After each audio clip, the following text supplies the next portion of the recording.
morning from southeastern Minnesota. I'm very excited to get outside and get gardening. I've already been doing a little bit of work this morning. We have had a very beautiful warm spring. I did a tour just a couple weeks ago, but as I predicted, everything has changed so dramatically already, so I wanted to get back out here. So we have had an unseasonably warm / mild spring. Typically, like historically for me, spring has not been enjoyable because it basically goes from cold, muddy, miserable to instantly hot, and there's never really a lot of in between. Sometimes it'll be cold and snowy up until about our last frost date, and then it'll suddenly be hot. So it's been a real treat to actually have like what I imagine spring to be in other places, where we have a warm day and then it's cool and rainy, and then we have a cool evening and then another warm day. So that has been very enjoyable just for me as a human, but also it has meant that everything has exploded. And there's been a ton of growth, a ton of plants are coming up. It's very exciting. And even though I've been pretty conservative as far as not going and planting things too soon. And I think that's a good idea. Usually our last frost date is around Mother's Day, which is this weekend. So that's usually like that's usually what I use as the date, as far as like, now I can plant out tomatoes, zinnias, all that kind of stuff. And when I initially looked it up, our last frost date was way early, almost a month earlier, in the middle of April. And that probably was correct, but I just didn't want to get overzealous and then regret it, which has happened many times before. So I don't even have any tomatoes yet.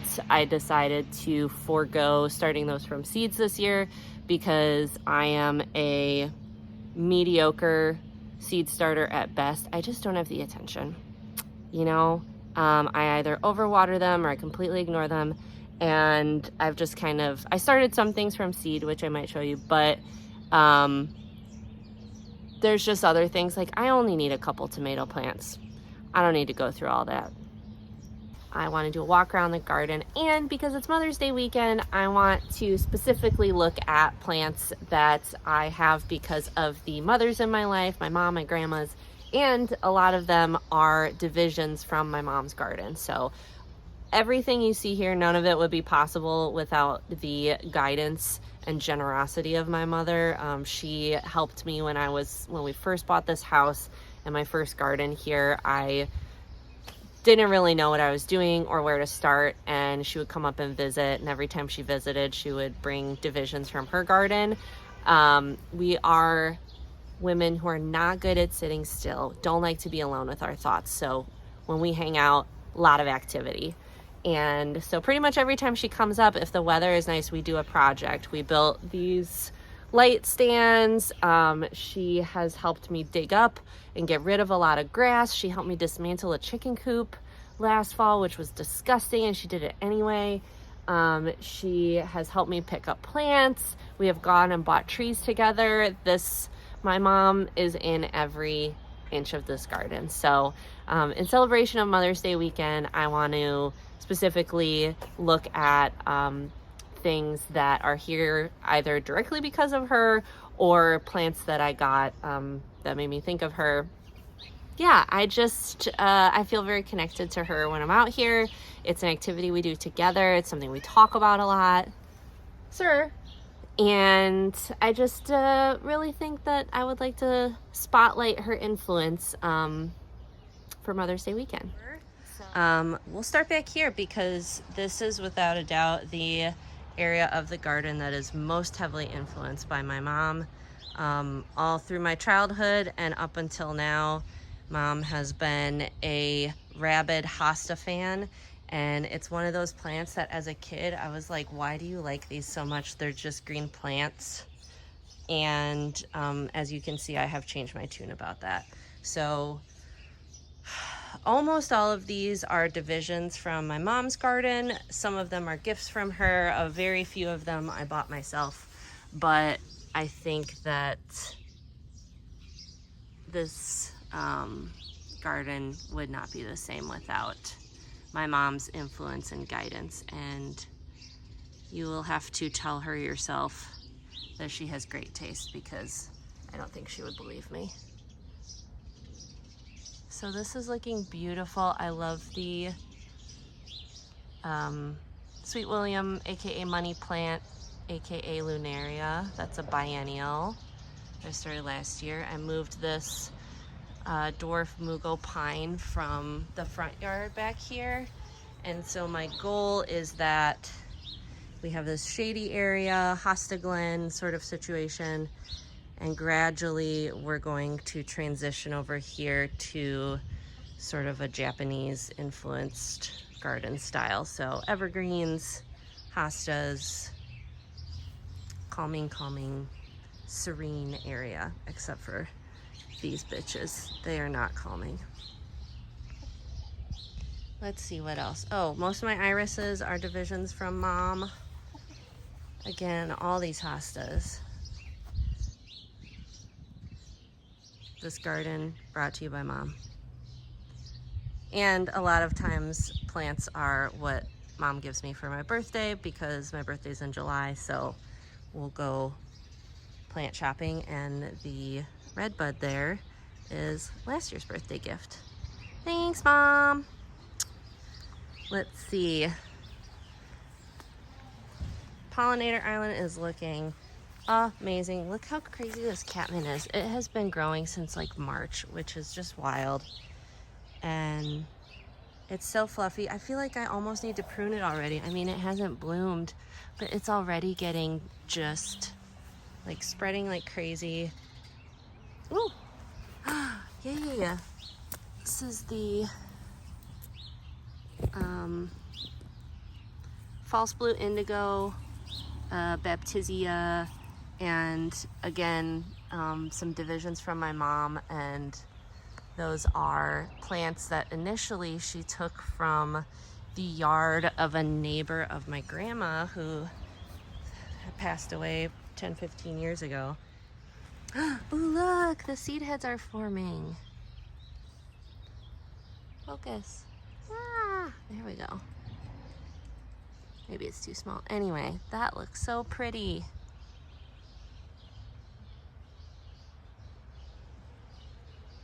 Wow. What else we got?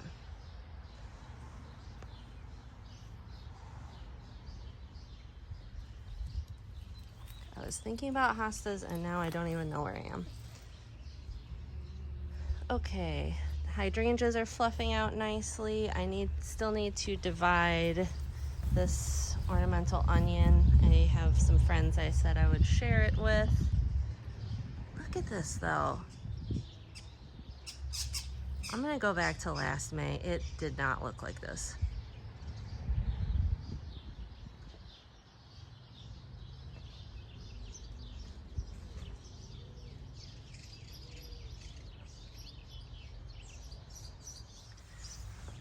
This is not the biggest iris I have. It's still pretty decent size, and the smaller ones have already bloomed. I mean, this is just very unusual, although I'm sure with climate change it will become more normal. Look at that. Wow. But yeah, I can't believe a lot of these irises are about to bloom. The peonies have flower heads on them. That's also very early. This tree has already filled out. Looks great. And let's see. Oh, that's nice. There's some garbage on my plant. The lupin has a flower spike, which I'm very excited about. Hello. Spiderwort's filling out. This rose looks good. This is a late season purchase last year. Oh, that's that viburnum I was gonna just pull out this year, and it's totally filled out and thriving. This rose is going gangbusters. This is a climbing rose. It is the Generous Gardener. And I have this clematis going through it. I don't know how you say that. Clematis. I have a really ghastly combination of a Chicago accent and a Minnesota accent. So don't ask me the fancy way to say anything. Hello, look at that. Dang, I can't believe this. If you are also a northern gardener, I would love to know, is everything ahead where you are? This hosta is looking fabulous. I think it is a, whoops, guacamole.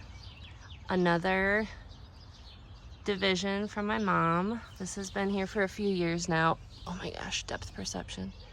And I just think it looks so nice back here. And over here, I made a little shelf for some shade plants. These are the only vegetables I'm growing so far. Got arugula, lettuce, and then I'm saving some little tiny hostas that are in a place where I accidentally step on them all the time. We have finally started bringing the houseplants out for their summer vacation, resting. And I've been very self-controlled, only done one plant shopping trip so far, stayed within budget, well, very close to budget. Here's some plants I started from seed. This is a cup and saucer vine. I grew it a couple years ago and I just love it. I never have found it started anywhere around here, so I'm glad that these seeds did okay. Let's see. I've gotten some dahlias planted. This is a very scatterbrained tour, but it's probably on brand. Love the smoke bush.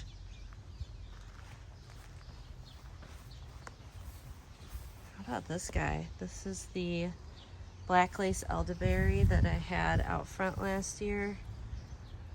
It's already got some little flower heads on it. I don't know if I saw flowers on it last year. That's exciting. I did end up deciding to move this other climbing rose over here and this clematis too, and you can see that's already very happy. I planted some new dahlias that I just got this year. I think this will look really nice once it starts to fill in. Ignore the garage, that's an ongoing project. Oh, this is a clematis that I have out front. It's called Serious Black. It is tall and it has sort of the same sort of habits as a clematis, but it doesn't actually, like, it has similar looking leaves, but they're really dark, which I love. And it doesn't actually grab onto anything, which is really cool. It just kind of comes up about 3 or 4 feet and stands, and then flowers, and eventually they die off, and then you just have this really pretty foliage. And this one is self-seeded. So the other one I have is like way up front. I don't know how it got here, but it's pretty cool. We're getting ready to set up the pond. The goldfish are sick of being inside. I realize this tour is already quite chaotic, but bear with me. It's just an exciting time. I feel like a lot of gardeners I know have squirrel brain, and that's part of what makes gardening fun, is that you can tackle a project and then you're like, oh, but I gotta do that, or get distracted by something. And it's all very exciting. It all changes all the time. What next? I guess we should go out front. There's some fun stuff happening out there too.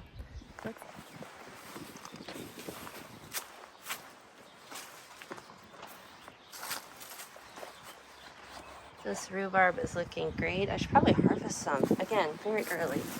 This is one of my favorite hostas. Also a gift from Mom. As our most, oh look at, this is more of that clematis. Wow, that's exciting. Oh, I should probably move it from here. Look, there's 2 of them. I'll have to give one to a friend. Hostas, hostas, hostas. This area still needs to be cleaned up. Sorry. Ooh. That's exciting. That's a viburnum that I got last year. It looks great. Yeah, look at these irises. Oh gosh, my darn shadow.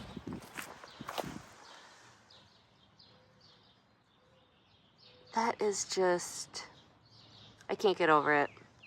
I'm sure you understand if you're going through something similar. And we got a lot going on over here, even though it looks kind of messy. The magnolia is done flowering and has filled out very nicely. It's been very slow growing. I don't know much about magnolias, but I wish it would get taller. It's been here quite a few years already. We have some coneflower coming up. This is Joe Pye weed. Very excited about that. Look at the peonies. Look, they're already swelling up. Wow. Over here. Oh, yeah. The columbine is definitely ahead of where it normally is. I put some stakes here because I want to remember this is where I want to put plants. And there's another, ooh. This is a poppy. This is something one of the first plants I got when I started gardening here. My grandma has the same type of poppy in her yard. And, oh no. I thought I squished a bug. I didn't. My grandma has the same kind of poppy in her yard, and so that's why I got them, because it makes me think of her. Plants to me are like the best kind of heirloom because they keep growing and changing, and you can sort of, if you get a division from someone you love and you grow it, then later you can divide it and pass it on, and it's kind of like sharing that person with other people. The lilacs this year are just out of this world. We have been gagging over the iris, or lilacs, whatever you call them. They smell amazing. I wish you could smell them.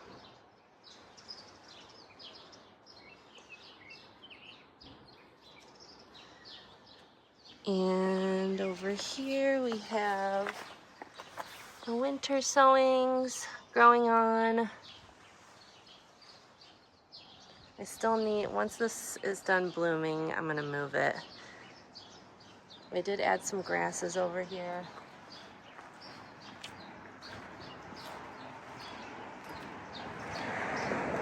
Everything is just filling out so much. Oh my gosh, look at this. It's another iris. This is way early. These usually bloom in June, or late May, early June. I can't believe it's already getting flower heads. This is some coreopsis, need to divide that. Some more columbine.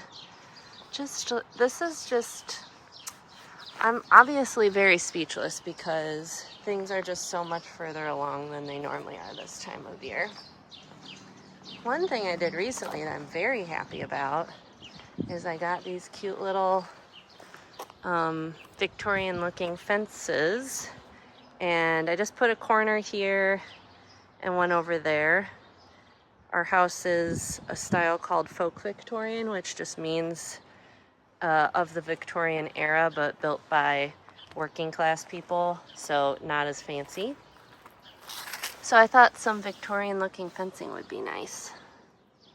This is one of the new plants I got. This is a geranium. I always call them cranesbill. Ooh, hello, sedum.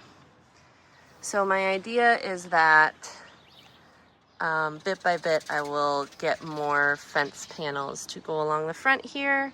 I think that'll look really nice, and it will also discourage people from letting their dogs crap in my garden and not clean it up. Oh, look at this. Some more coreopsis that needs to be divided. This is looking very nice. This has been a great labor of love out here because there used to be a massive tree right about there that was removed before we moved in, but the roots are still in the ground. And then of course we have this bad boy out here who I love, but they also have a very substantial root system and provide a lot of shade. So this part of the garden is obviously shady, but also has periods of intense sunlight. So that has made it a little bit tricky to plant, but a great candidate for natives. Oh, hello.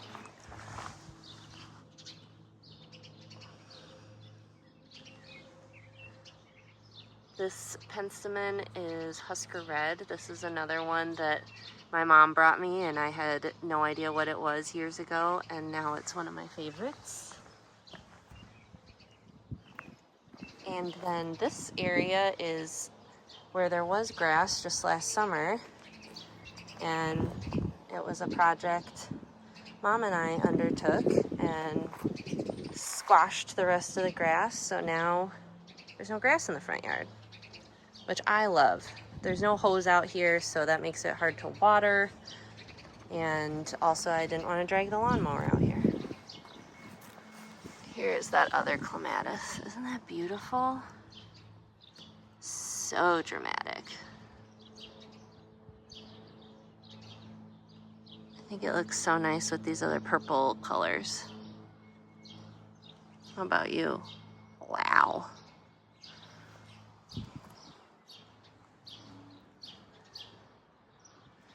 Here is another lilac.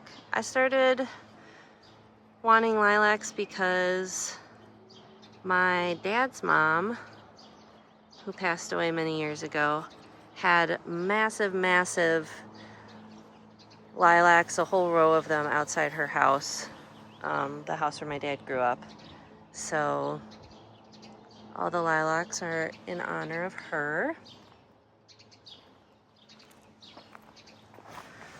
This is a 9 bark I got last year when we did this area. I just love it. Very into the dark foliage these days. Look how good it looks with the light shining through it though.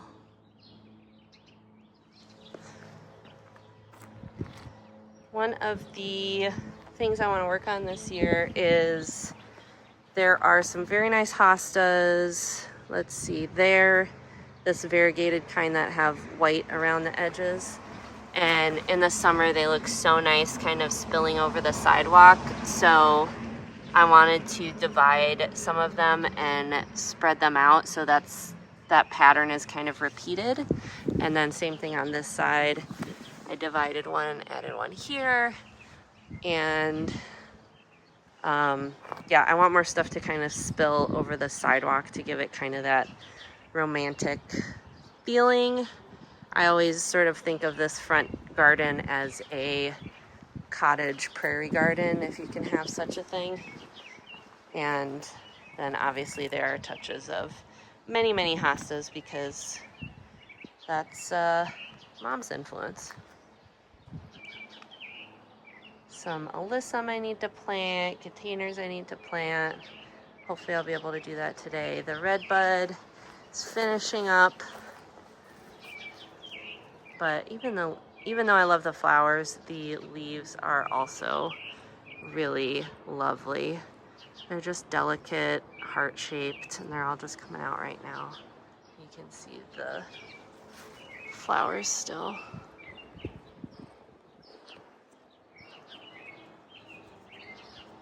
Beautiful. Thank you for joining me on another highly unfocused tour. My mom has taught me and continues to teach me so much about gardening and about just being a good person. And I inherited a lot of things from her. We look a lot alike. We are both tall, very strong women who have a tendency towards stubbornness, which might be more my grandma than my mom. And we love being outside. We love doing the hard part of gardening, hauling mulch, digging holes. My mom is the person that taught me that you can do all of that by yourself. She taught me how to use power tools, how to mow the lawn, all of the skills that I needed to be able to do this and to enjoy it, I learned from her. And I'm always very grateful for that. Also, she's just really fun. I always joke and call my mom America's mom because she's one of those who will adopt your friends and bring them all in. And I feel very fortunate to have a role model like that in my life. I'm sure that I will be back on here very soon because stuff is going to change even more over the next couple of weeks. I do want to say thank you to my mom for teaching me everything I need to know about gardening. And if it wasn't something that you taught me how to find the information that I need, how to be resourceful, how to think for myself, how to just dig in and do it. You also gave me a great head of hair, and for that I am eternally grateful. Happy Mother's Day, Mom. I hope everyone has a wonderful, beautiful weekend. Happy gardening.